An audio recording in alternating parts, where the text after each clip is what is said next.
રવિવારે કચ્છના 4 કેન્દ્રો પર નેશનલ ટેસ્ટિંગ એજન્સી દ્વારા વિજ્ઞાન પ્રવાહના વિદ્યાર્થીઓ માટે મેડિકલ કોર્સમાં પ્રવેશ માટેની અતિ અગત્યની નીટ પરીક્ષા લેવામાં આવી હતી। 4 મહિના લેવામાં આવેલી નીટ પરીક્ષા રદ થયા બાદ સમગ્ર દેશની સાથે કચ્છમાં નીટની પરીક્ષા પુનઃ લેવામાં આવી હતી। ખાસ કરીને કોઈ પણ વિદ્યાર્થીને ખોટી અગવડ કે તણાવ ઉત્પન્ન ન થાય તે દરેક પરીક્ષા કેન્દ્ર પર સુનિશ્ચિત કરવામાં આવ્યું હતું। 1563 વિદ્યાર્થીઓમાંથી 1416 વિદ્યાર્થીઓ હાજર રહ્યા હતા, જ્યારે 147 વિદ્યાર્થીઓ પરીક્ષાથી અડઘા રહ્યા હતા।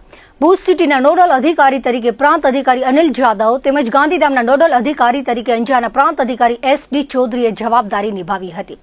સરિતાબેન શર્મા આચાર્ય Kendriya Vidyalaya air force city coordinator Bhuj અને વિનોદભાઈ મહાવર આચાર્ય Kendriya Vidyalaya railway Gandhidham city coordinator Gandhidham ખાતે સંકલન કર્યું હતું।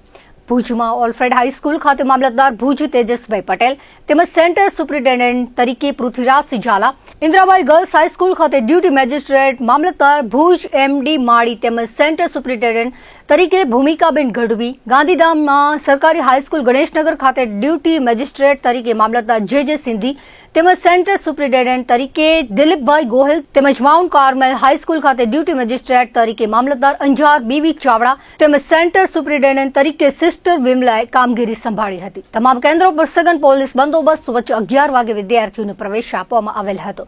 ત્યારબાદ નેશનલ ટેસ્ટિંગ એજન્સીના કર્મચારી તેમજ પોલીસ સ્ટાફ દ્વારા ફ્રિસ્કિંગ તેમજ મેટલ ડિટેક્ટર દ્વારા તપાસ કરાઈ હતી।